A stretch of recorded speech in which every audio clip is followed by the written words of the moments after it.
back, everyone. After last night's little visitor out by the creek, I think I'm going to stay indoors for a while.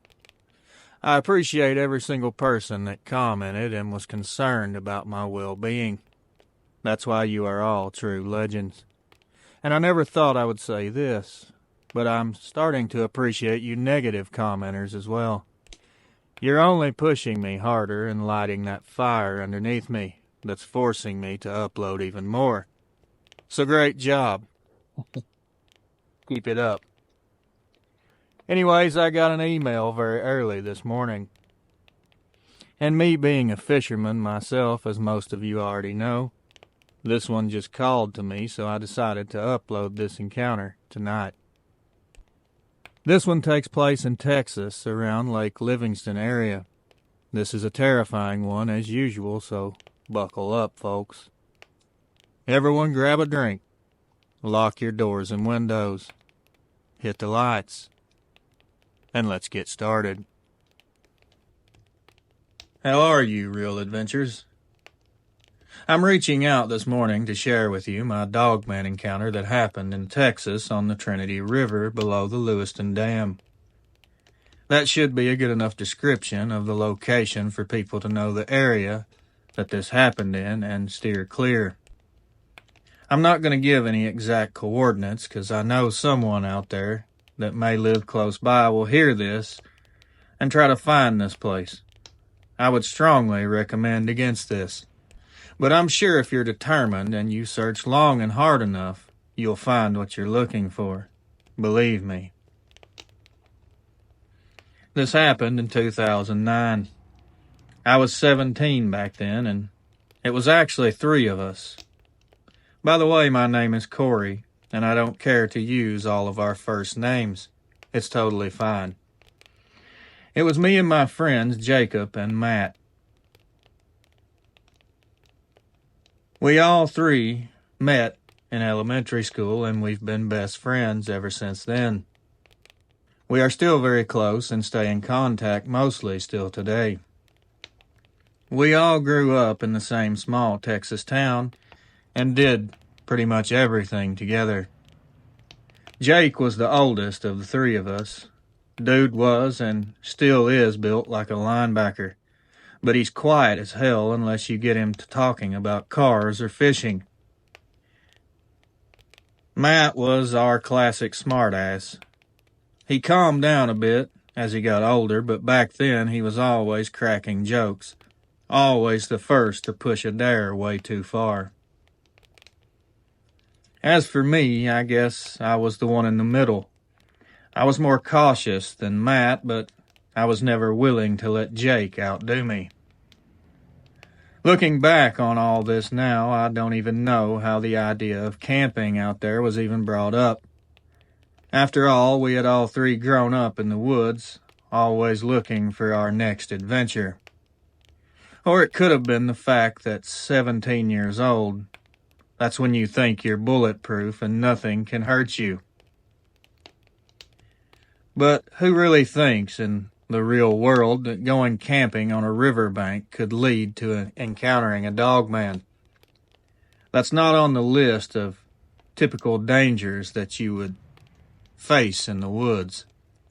Or at least it's one most folks don't factor in when planning out a fishing trip. I've only told this story one time before. And even then, I left some parts out. Not because I was lying, but because there are things you experienced that words just don't do justice. What we witnessed that night out on that riverbank, the thing that chased us, it has always lingered in the back of my mind ever since. Let me go ahead and get started, and I'll start from the beginning. Fishing was our thing. It always had been. And flathead catfish were always the prize, the favorite catch.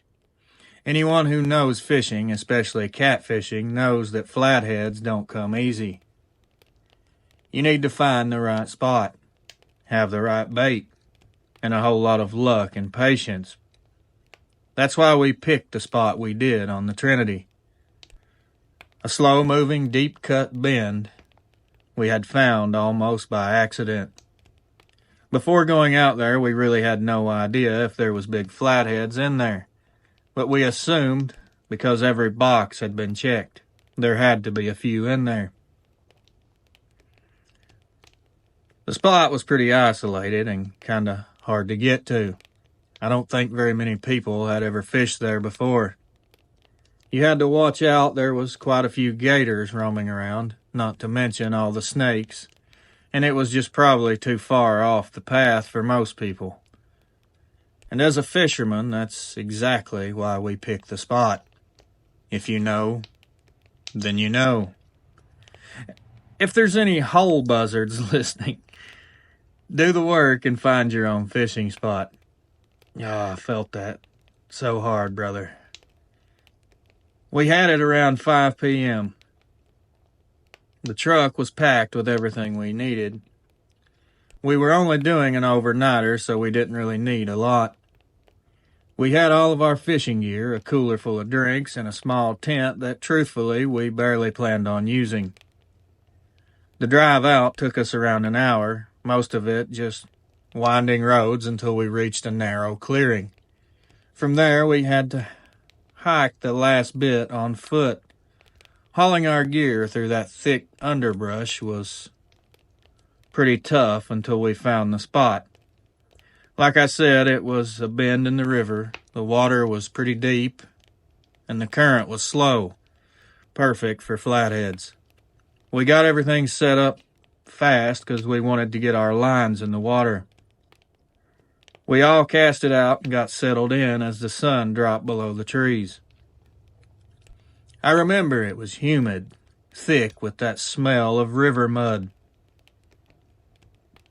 The mosquitoes were absolutely horrible, but back then, really, we were used to that. We were young and tough.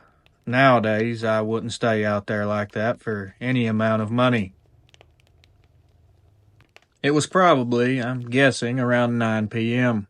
when we got the fire burning pretty good and all of our lines were all set and we were just sitting back waiting for a fish to hit it. The woods around us were plenty alive with all kinds of sounds. The usual frogs, crickets, all the sounds of the nighttime woods you'd expect were present. A few hours passed and everything just shut off, completely quiet. It's like one of those clapper lights they had back in the day.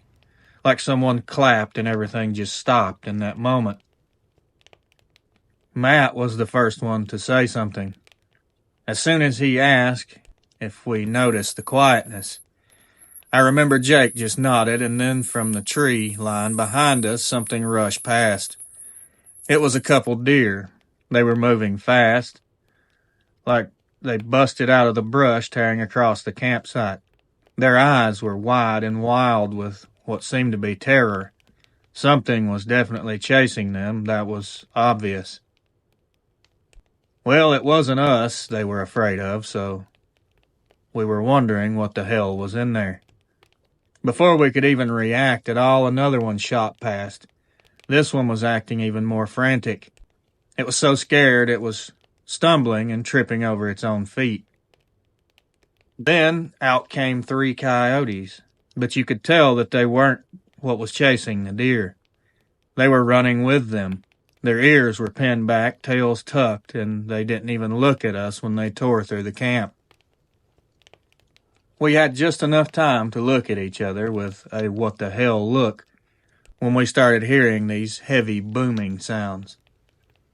It was something huge, big enough, moving through the woods with such weight and force that it was heavy enough to shake the ground beneath our feet. Jake turned on his headlamp and turned around looking at the trees. The light cut through the dark, lighting up the underbrush, and we didn't see anything. Well, at first, we didn't see anything. I saw a set of eyes low to the ground peeking out at us from the bushes. Yellow eyes, I'd say 3 to 4 feet off the ground at first. This thing was hiding. or it thought it was, but as soon as I noticed it, that's when the eyes started lifting. I'll never forget the snapping and cracking sounds I heard as this thing started to raise itself higher and higher. I kept watching in disbelief as it reached 5, 6 feet, probably even 7. I kept wondering, how damn big is this?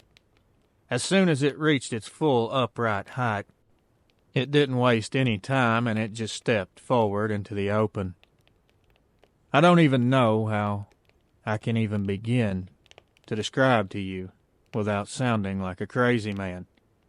This was a 7-foot-tall predator standing on 2 legs. Its body was covered with thick, what appeared to be very wiry black fur.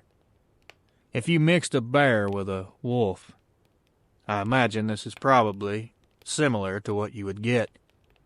That is, if it could walk on its hind legs. It had the head of a wolf or some type of canine. Its muzzle wasn't extremely long, it was sort of short, especially for the size of this thing's head. Its ears wasn't directly on top of its head, they were kind of on the side, sticking out diagonally. The body, as I said before, it did somewhat remind me of a bear, but it wasn't built like a blubbery bear with a thick layer of fat. This guy was lean, muscular, with extremely long limbs, and what looked like giant hands that reminded me of raccoon paws. It felt like slow motion, but I picked all these details up in maybe 3 to 5 seconds. After that, this thing started to growl. Not like a dog, not like any coyote you've ever heard. No normal canine could make a sound like this. This was a low, deep, evil-sounding growl. It was deep enough you could feel the vibrations in your chest. It took a couple more steps, moving closer to the fire. It didn't seem to be fazed by the flames at all. As soon as the firelight lit up its face enough that we could really see, and I mean every detail, that was the end of our fishing trip. I'm not sure which one of the guys yelled, but I just heard someone scream, "Run!" All 3 of us took off. The fire, the rods, the cooler, the tent, none of that stuff mattered. We tore through the brush towards the truck, tree branches smacking across our arms, legs, and face. The entire way out behind us, I could hear this thing crashing through the woods. It sounded like it didn't even try to dodge any trees, it was just knocking them down or ripping them out of the ground. And this thing was fast as well. It could have caught us easily, but every time it would get close behind, I would hear it veer off to one side and it would start running alongside us like it was herding us like we were cattle.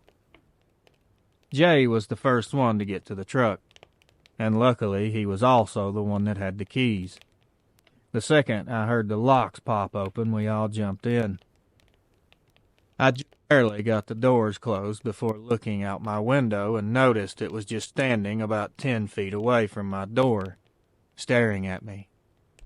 Jake slammed the truck in reverse, spinning around, and headed back onto the road. The last thing I saw before we hit the gas was that thing lowering itself back down onto all 4s. It was like it was either about to chase us or it was about to head back into the woods where we just came from. But it didn't matter because we were already gone. If it did chase us, then I didn't see it, and I was turning around looking out the back and out of every window as we drove away. I feel like it just wanted us out of there, and it didn't chase us once we started driving. I think I would have seen it. We didn't say a word to each other on the way home. We didn't go back for our stuff, and we didn't mention any of this to our parents. The next morning, we tried to convince ourselves that we had somehow misidentified a bear, or imagined the whole thing, and everything just got out of control. It's kind of hard to process something like this. I hope most people don't ever have to. We went back a couple days later, and our campsite was completely destroyed. The tent was just shredded into pieces. The cooler was completely ripped in half. Every single one of our fishing rods were snapped like toothpicks. But the most chilling thing we found were the footprints. Deep impressions, clear, clawed toes, and we followed them, and they were running from the trees to where we had stood. And then we found a second set that went all around the campsite, and then back into the woods, where the first set of tracks had came from originally. So we had definitely picked the wrong spot to fish. We had interfered with this thing's hunt, and it wasn't happy. I never fished anywhere near that river again. The Trinity has some pretty dirty water anyway. So if you're fully dedicated and interested in meeting a dogman for yourself, if you wander the banks of the Trinity River long enough, you might just get what you're looking for. That is, if the snakes and gators don't get you first. I appreciate the hell out of what you're doing here, buddy. It's a great thing. Thanks for taking the time to listen to someone like me. And I appreciate that you understand because you've been through it yourself. That makes it a lot easier for me to share this with you because I know that you know that I'm telling the truth. I will say to you before I finish the story, those eyes that were watching you in your last upload, the one you put up last night, those look to me like the same exact color of the eyes that we saw that night on the river. Please consider recording indoors. I don't want to see anything happen to you. Your safety is number one. Thank you for your time. Corey. Another truly horrifying encounter. Corey, my friend, I think you're 100% correct. In my opinion, of course. I think this thing was hunting and you guys got caught in the middle and pissed it off pretty bad. He was only escorting you guys out of the area. Had the thing not wanted you guys to leave, trust me, I don't think you would have made it out. But I'm sure glad that you did. Thank you for reaching out to me and sharing this story. The fishing encounters always hit me harder. I put myself in the story as I'm reading it because that's where I was when I had mine. Thank you, Corey. God bless you, brother. Well, legends, you may have different opinions on this one, but I feel like it's pretty cut and dry. I think these fellas got themselves caught up in something, just wrong place at the wrong time type situation. Before I go, I want to thank y'all for listening, that is, if you have made it this far. Please remember to subscribe if you haven't already, and give that like button a good old solid headbutt on your way out. Everyone stay safe out there. Until next time, my friends, watch over your loved ones, keep your head on a swivel, and as always, good night.